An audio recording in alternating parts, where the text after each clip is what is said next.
వ్యవసాయ అనుబంధ రంగాల సమాచార వారధి తెలుగు వన్ అగ్రికల్చర్కి స్వాగతం. నిత్యావసరాలలో ఒకటైనటువంటి ముఖ్యమైనటువంటి ఆహార పదార్థం పాలు. ప్రతి ఇంట్లో నీటి తర్వాత ఉపయోగించేటువంటి సమతుల్యమైనటువంటి పౌష్టికాహారం పాలు. అయితే ఈ పాలు మనం తాగేటువంటి పాలన్నీ సమతుల్యమైనటువంటి పౌష్టికాహారమేనా?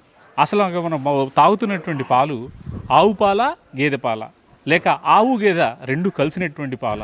పాలు ఇస్తున్నటువంటి ఆవు కానీ గేదె కానివ్వండి, అది ఎలాంటి ఆహార పదార్థాలను తీసుకొని మనకు పాలు ఇస్తుంది? అంటే ఇవాళ మార్కెట్లో ఆర్గానిక్, ఇనార్గానిక్ రకరకాల పేర్లతో వాళ్ళ యొక్క మార్కెటింగ్ స్ట్రాటజీస్ని ఉపయోగిస్తూ వినియోగదారుల అవసరాల కొరకు మార్కెటింగ్ చేస్తున్నారు. అయితే వీటిలో నాణ్యత ప్రమాణాలను పాటిస్తూ రైతుల ప్రజారోగ్యాన్ని దృష్టిలో పెట్టుకుని చేస్తున్నటువంటి కంపెనీలు అతి కొద్దే అని చెప్పుకోవాలి. అయితే అటువంటి ఉత్పత్తిదారుల్లో ఈ మధ్య కాలంలో ప్రజారోగ్యానికి, వినియోగదారులకి సుపరిచితమైనటువంటి పేరు రైతన్న. ఒక రైతు స్థాయి నుంచి ఒక పారిశ్రామికవేత్త స్థాయిగా ఎదిగినటువంటి వ్యక్తి ఆయన. ఇక్కడ ప్రజాబాహుళ్యంలో మళ్ళీ అన్నగా అందరికీ సుపరిచితం. ఆయన కమ్మ నాగమల్లేశ్వరరావు అలియాస్ కేఎన్ఆర్. సో వారు ఈ డైరీ ప్రస్థానంలో వాళ్ళు అసలు ఎలా వచ్చారు, ఏంటి, వాళ్ళు ఇక్కడ డైరీ నిర్వహణలో వాళ్ళ గేదెలకు ఎలాంటి ఆహారం అందిస్తారు, పాల ఉత్పత్తిలో ఎలాంటి జాగ్రత్తలు తీసుకుంటారు అనేటువంటి విషయాలని మనం కేఎన్ఆర్ గారిని అడిగి తెలుసుకునేటువంటి ప్రయత్నం చేద్దాం. నమస్కారం సార్. నమస్తే అండి. సార్, ఇవాళ పాలు అనేటువంటిది పౌష్టికరమైనటువంటి ఆహారం. ప్రతి ఒక్కళ్ళకి ఉదయాన్నే లేవగానే మినరల్ వాటర్ కంటే ముందుగా పాలు అనేటువంటిది వాళ్ళ ఇంట్లో ఉంటున్నటువంటి పరిస్థితి కూడా ఉన్నది, పల్లె నుంచి పట్టణం దాకా. అయితే వీటిలో నాకేంటంటే, నేను చిన్నప్పుడుగా ఉన్నప్పుడు నాకు ఒక డౌట్ రాలేదు, ఇది లేదండి. ఇవాళ ఏంటంటే కొంత అవగాహన అనేటువంటి కలిగించాల్సినటువంటి అవసరం ఉంది ప్రజారోగ్యం దృష్ట్యా. సో ఈ విషయంలో మీరు మా ప్రేక్షకులకి అసలు ఇవాళ పాలల్లో ఎన్ని రకాలు ఉన్నాయి, ఏంటి, మన ఆవులు గేదెల నుంచి కాకుండా ఇంకేమైనా జరుగుతుందా అనేటువంటి దాని మీద స్పష్టమైనటువంటి అవగాహన ఇవ్వండి సార్. నమస్తే అండి. తెలుగు వన్ అగ్రి ప్రేక్షకులందరికీ నమస్కారం. నా పేరు నాగమల్లేశ్వరరావు, అందరూ మళ్ళీ అంటారు. రైతన్న మిల్క్ డైరీ ఓనర్ని నేను. ప్రజెంట్ ఇప్పుడున్న పరిస్థితుల్లో మార్కెట్లో ఎలా ఉందంటే అండి, వ్యాపార ధోరణి కొనసాగుతుంది. పాల వ్యాపారంలో కూడా, పాల వ్యాపారం అంతా కూడా వ్యాపార ధోరణే తప్ప ఎక్కడా కూడా ప్రజల ఆరోగ్యం పట్ల ఎవరికీ శ్రద్ధ లేదు. ఒకప్పుడు ఇంటికి 1-2 గేదెలు ఉండేయండి. ఇవాళ గేదెలు కనపడకుండా కనుమరుగయ్యే పరిస్థితి ఉంది ఈరోజు. పల్లెటూరు వాతావరణం అంతా కూడా పూర్తిగా డెవలప్మెంట్ అయిపోయి వాళ్ళు వేరే ఊర్లకు వెళ్ళిపోయో, షిఫ్ట్ అయిపోయో, పాలు పట్టణీకరణ ఎక్కువ జరిగిపోయింది. పల్లెటూరులో ఉండే రైతు వారీగా ఉండే వాళ్ళకి ఆ కొద్ది మందికి ఆ మేపేదానికి మంచి రేటు రాక చాలా ఇబ్బంది పడే పరిస్థితుల్లో ఈరోజు ప్రజానికం అంతా ఉందండి. ఎందుకంటున్నానంటే, మామూలుగా 1 లీటరు కిన్లే వాటర్ బాటిల్ వచ్చేసరికి ఒక కంపెనీ వాటర్ తీసుకుంటే ఒక 20 రూపాయలు, 25 రూపాయలు అమ్ముతున్నారు. కానీ ఎప్పటి నుంచో చెమటోర్చి కష్టపడి పనిచేసే రైతుకు మాత్రం ఆ గిట్టుబాటు ధర లేదండి. ఎందుకంటే భారతదేశం మొత్తంలో చూసుకుంటే పెట్రోల్ పెరిగినా ద్రవ్యోల్బణం పెరగదు, లేదంటే చిల్లర సరుకులు పెరిగినా పెరగదు, కందిపప్పు పెరిగినా పెరగదు, ఏది పెరిగినా పెరగదండి. ఓన్లీ పాలు 2 రూపాయలు పెరగగానే ద్రవ్యోల్బణం పెరిగిపోయి చచ్చిపోతారు జనం.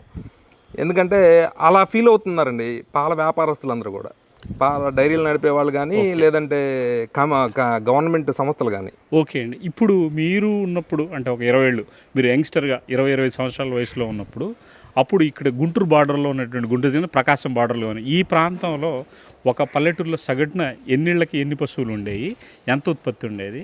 ఇవాళ మీరు 20 సంవత్సరాల అనుభవం తర్వాత ఉంటున్నటువంటి పశువుల సంఖ్య ఎంత, పాల ఉత్పత్తి ఎంత, ఇది ఒక్కసారి చెప్పండి సార్. ఇప్పుడు ఒక విలేజ్ని తీసుకుంటే అండి, మినిమం విలేజ్లో 1000 మంది జనాభా ఉంటే కనీసం 400, 300, 400 గేదెలు ఉండేయండి విలేజ్లో. ఇవాళ 1000 మంది జనాభా ఉన్న ఊర్లో ఒక 50 నుంచి 60 గేదెలు ఉన్నాయి. కానీ ఈ పాలన్నీ ఎక్కడి నుంచి వస్తున్నాయి అనేది ఒక డౌట్. ఆ డౌట్ ఏంటంటే అండి, మన స్థానికంగా ఉండే రైతుకి ప్రోత్సాహం లేకపోవటం వల్ల మన దగ్గర ఉండే రైతు మానేశాడు. ఇప్పుడు పక్క రాష్ట్రాలు తమిళనాడు, కర్ణాటక, మహారాష్ట్ర ఇట్లాంటి స్టేట్ల నుంచి కుప్పలు తెప్పలుగా ఆవు పాలు తీసుకొచ్చి ఇక్కడ కొట్టి అమ్మే పరిస్థితి అండి కంపెనీలన్నీ కూడా.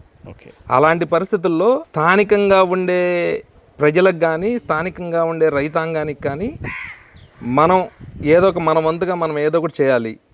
ఖచ్చితంగా ఇప్పుడు ప్రజెంట్ మార్కెట్లో ఉన్న పాలు, గేదె పాలకి డిఫరెన్స్ తెలియాలి. పాలు కాదు, ఆవు పాలు, గేదె పాలు దానికి సపరేట్గా డివైడ్ చేసి దాని వాల్యూ ఏందో దీని వాల్యూ ఏందో తెలియాలనేది మా ఉద్దేశం అండి.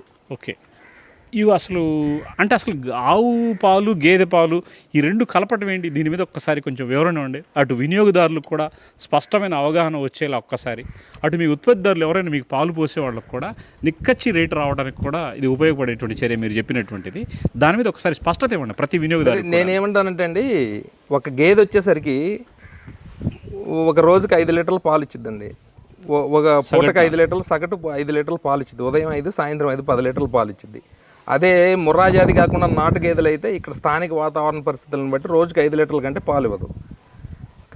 రైతు వారీగా మేపే ప్రతి ఒక్కళ్ళు కూడా సాంప్రదాయ దానాలను వాడతారండి. సాంప్రదాయ దానాలను వాడతారు. సాంప్రదాయ దానాలు వాడి వాటి ద్వారా వచ్చే పాలని మనం ప్రొడ్యూస్ చేస్తారు. కానీ ఎప్పుడైతే రైతు వారీగా తగ్గిపోయిందో మనకి పక్క స్టేట్స్ నుంచి ఆవులు తీసుకొచ్చి షెడ్స్ పెట్టేస్తున్నారు పెద్ద పెద్దవి. వాళ్ళు ఒక 50,000 రూపాయలు పెట్టి ఆవును తీసుకొస్తావు, ఒక 100 ఆవులు పెట్టేయటం. 100 ఆవులు పెట్టేసిన తర్వాత వాటిని ఖర్చు తగ్గించుకోవడం కోసం ఏం చేస్తున్నారంటే బీర్ పొట్టు, బీర్ లిక్విడ్ ఇలాంటి దానాలు వాడి వాటిని విపరీతమైన ఇది ప్రొడ్యూస్ చేసేస్తున్నారు. ఆవు పాల రైతులు ఎవరైతే ఉన్నారో వీళ్ళందరూ కూడా ఖర్చు తగ్గించడం కోసం, అంటే మామూలుగా 1 కేజీ దానా వాడాలంటే ఈరోజు 30 రూపాయలు అవుతుందండి. అదే కనుక ఒక 5 కేజీలు బీర్ పొట్టు కూడా 30 రూపాయలు అయింది. కానీ ఇక్కడ ఏమవుతుందంటే బీర్ పొట్టు వాడటం వల్ల హార్మోన్ ఇన్బ్యాలెన్స్ అయిపోయి అవి విపరీతంగా పాలిస్తాయండి. కట్టడం ఉండదు. కట్టడం కానీ ఈనటం కానీ ఉండదండి. ఒక ఈత ఈనిన తర్వాత దాన్ని లైఫ్ స్పాయిల్ అయిపోయినట్టే. దాన్ని తీసుకెళ్ళి అమ్మేస్తున్నారండి.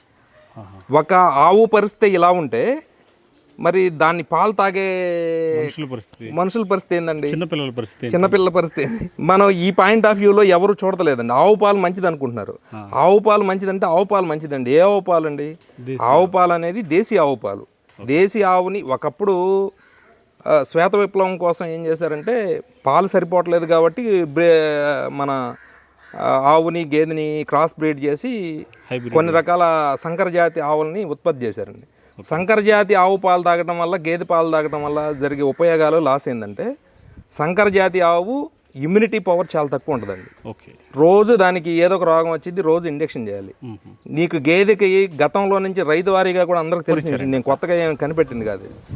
గేదెకండి సంవత్సరానికి ఏదో 1-6 సారి దానికి జ్వరం వచ్చింది తప్ప ఆవులాగా ప్రతిరోజు ఇప్పుడు అది విపరీతమైన పాలు ఇచ్చిద్దండి. పూటకి 10 లీటర్ల పాలు ఇస్తాయి. పూటకి 10 లీటర్ల పాలు ఇవ్వటం వల్ల దాంట్లో ఉండే కాల్షియం డెఫిషియన్సీ వస్తుంది, అన్ని డెఫిషియన్సీ. దానికోసం అని మళ్ళీ దీన్ని మందుల ద్వారా ఫుల్ఫిల్ చేయాలి. న్యాచురల్ ఫుడ్ లేదు. న్యాచురల్ ఫుడ్ బీర్ పొట్టులోను బీర్ లిక్విడ్లో న్యాచురల్ ఫుడ్ ఎక్కడి నుంచి వచ్చిందండి?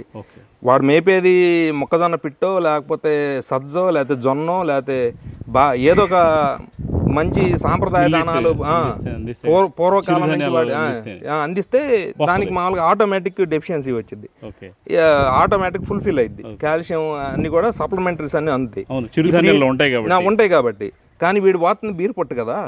ఈ బీర్ పొట్టులో నీకు ఇవన్నీ ఎక్కడి నుంచి వస్తాయి? దాన్ని ఫుల్ఫిల్ చేయడం కోసం ఇంజెక్షన్ల ద్వారా లేకపోతే మందుల ద్వారా, అల్లోపతి మందుల ద్వారా మొత్తం ఫుల్ఫిల్ చేస్తున్నాడు. కానీ మనం ఆ పాలను తాగి ఇప్పుడు మీరు చిన్నప్పటి నుంచి చూడండి, మా మదర్ ఉంటుంది, మన ఇంట్లో ఒక తల్లి ఉంటుంది, ఒక చిన్నపిల్లకి పాలు ఇచ్చిద్దండి. పాలు ఇచ్చినప్పుడు ఆ అమ్మాయి ఏదైనా తెలియకో ఏదైనా జరిగి ఒక కారం ముద్ద తిందనుకోండి, ఆ ఎఫెక్ట్ ఎక్కడ వచ్చింది? పిల్లవాడికి వచ్చింది కదా, ఖచ్చితంగా. కానీ భారతదేశంలో ఉండే ఏ క్షీరజమైన పాలిచ్చే ఏ జంతువైనా మనిషి అయినా తన తిన్న ఆహారం వెంటనే ఇదయ్యేది పాలల్లో. ఆ పాలు తాగిన మనిషి ఏమవుతాడండి? ఎఫెక్ట్ అయిందిగా, ఖచ్చితంగా అవుతుంది. అదండి. గేదెలకేమో అలాంటి సిస్టమ్ లేదు. ఆవులకేమో విపరీతమైన ఇంజెక్షన్స్, విపరీతమైన కల్తీ ఫుడ్. ఎందుకు? వీటి లాభపడటం కోసం. ఇప్పుడు 1 కోటి రూపాయలు పెట్టి షెడ్ పెట్టాడు సార్, దాన్ని సస్టైన్ అవ్వాలి. అతను చేసే తప్పు కూడా లేదు. గవర్నమెంట్ నుంచి సబ్సిడీలు కావాలి, గవర్నమెంట్ సరిగా లేదు ఇంతకుముందు.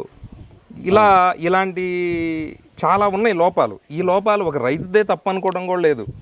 ఇప్పుడు ఒక గేదెని పెట్టుకుంటే తాగే చోట వాళ్ళు గేదెని మేపలేకపోతున్నారు, కస్టమర్ దగ్గర క్వాలిటీ మిల్క్ కొందాం అనుకుంటే అక్కడ క్వాలిటీ మిల్క్ అందట్లేదు, రకరకాల ఇబ్బందులు అనమాట. అంటే ఇక్కడ ఒకటండి, అంటే ప్రజారోగ్యంతో కూడుకున్నటువంటి విషయం కాబట్టి ఇందాక బీరు పొట్టు పడటం వల్ల హార్మోనల్ ఇన్బ్యాలెన్స్ వస్తుంది అని చెప్పేసి ఆవుల్లో పర్టికులర్ హెచ్ఎఫ్ అండ్ జెర్సీలో వస్తాయని చెప్పేసి మీరు అన్నారు. ఇది అంటే వాటిలో వచ్చినప్పుడు వాటి పాలు తాగేటువంటి పిల్లల్లో కూడా హార్మోనల్ ఇన్బ్యాలెన్స్ వస్తాయి కదా.